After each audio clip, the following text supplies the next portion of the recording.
Welcome to Mentally Healthy. We're so glad you're here. Let's take a moment to relax and breathe. Today, we're going to learn and explore 10 things to know about the psychology of narcissism.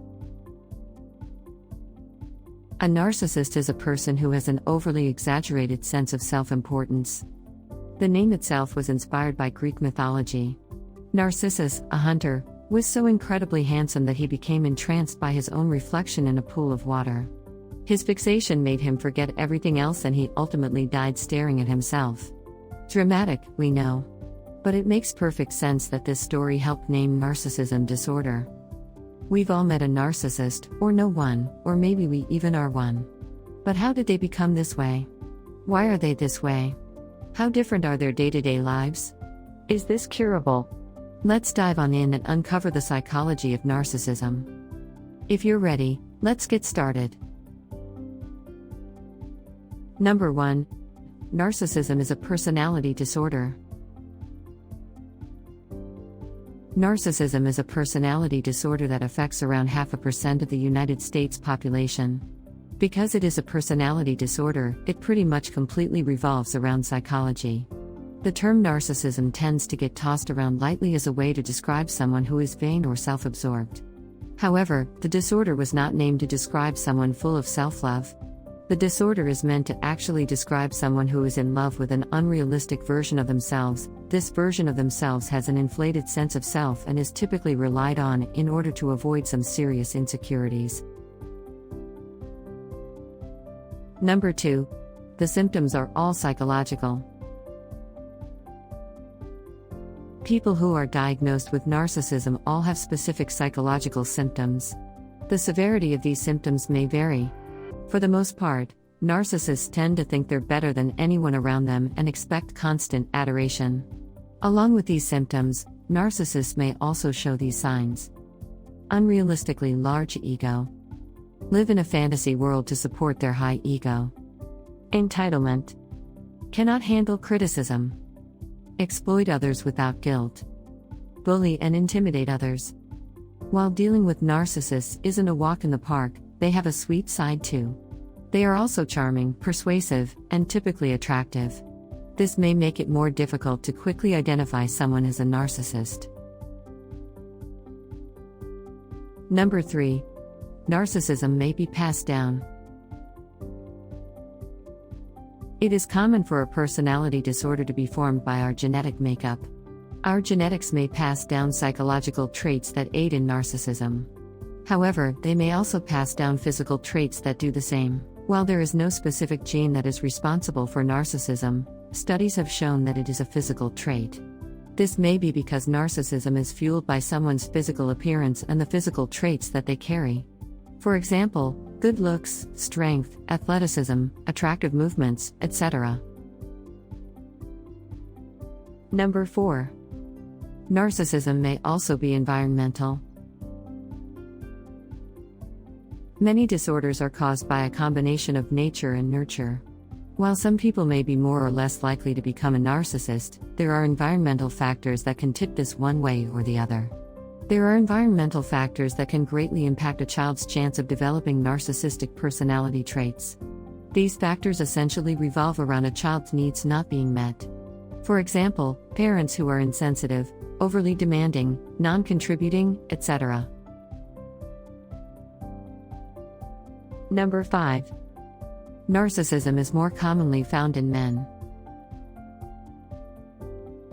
As we mentioned, narcissism affects 0.5% of the United States population. Within this, it is estimated that 75% of narcissistic people are men. We've all seen the guy who can control every conversation, makes more comments about himself than others, and tries it seems at all costs to bring you down. But why is it more likely for men to show these signs and symptoms of narcissism? Well, studies have shown that narcissism is a sign that something is severely wrong with someone's self-image and self-worth. Someone is not simply struggling with a big ego, they are overcompensating for something far more severe and intense. This points to a troubled relationship with the world and people around them. Dating back to the beginning of society, men have struggled with how they are raised and socialized. Many boys are told not to cry, to not share their feelings, and to not be vulnerable. Because of this, men struggle with disorders such as this one. Number 6. Narcissism usually isn't diagnosed until adulthood. Personality disorders such as narcissism are diagnosed by trained mental health professionals. This may be a psychologist or a psychiatrist. This is because there are no lab, blood, or genetics tests done to diagnose personality disorders. It is rare for someone with narcissism to seek help or treatment. However, if they do, they are typically an adult.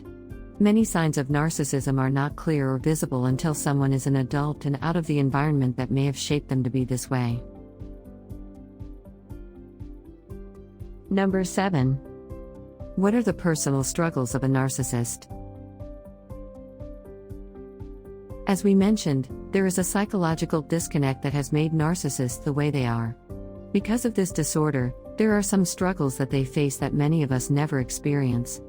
These may include no friends, separation from family members, struggle finding life partners, loneliness, financial and career troubles, tarnished reputation, strong fear of rejection. Number 8. Therapy treatment is typically talk therapy.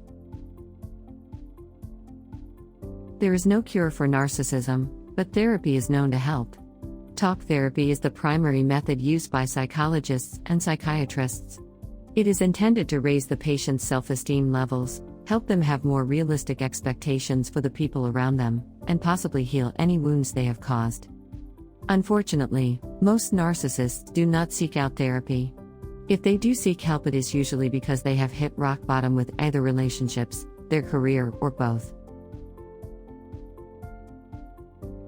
Number 9.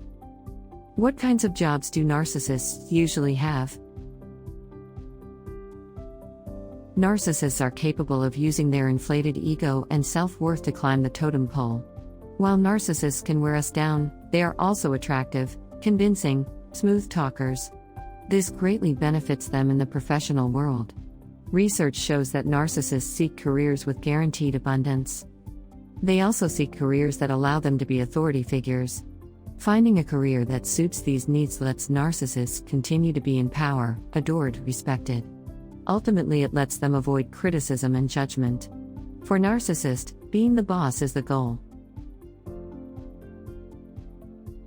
Number 10.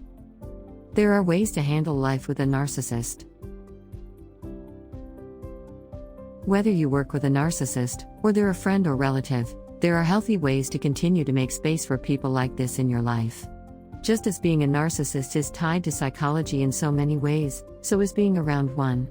Setting a boundary for ourselves is perhaps the most important. Healthy boundaries will allow us to be present but also put ourselves first. Along with this boundary comes not taking things too personally. Narcissists can be bullies. They put others down to feel better about themselves.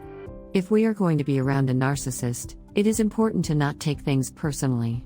Another important tip is understanding the pain underneath it all.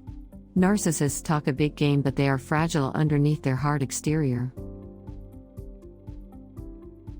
This concludes our video on the 10 things to know about the psychology of narcissism. Did you discover if you are a narcissist or able to identify one now? Which of the items discussed earlier highlight key factors for you? Let us know in the comments what have been your challenges in dealing with narcissists. Remember, there's nothing wrong with looking in the mirror, just not looking could be a problem. Well, that's all for today. Thanks so much for joining us at Mentally Healthy. If you've enjoyed our video, please like it, and consider subscribing to our channel, as we have lots of great new content in store for you. Subscribing, liking, and clicking the notification bell keeps you connected to us, and truly helps our channel grow. Here's a few other great videos from our channel you can visit right now. Until next time, stay mentally healthy.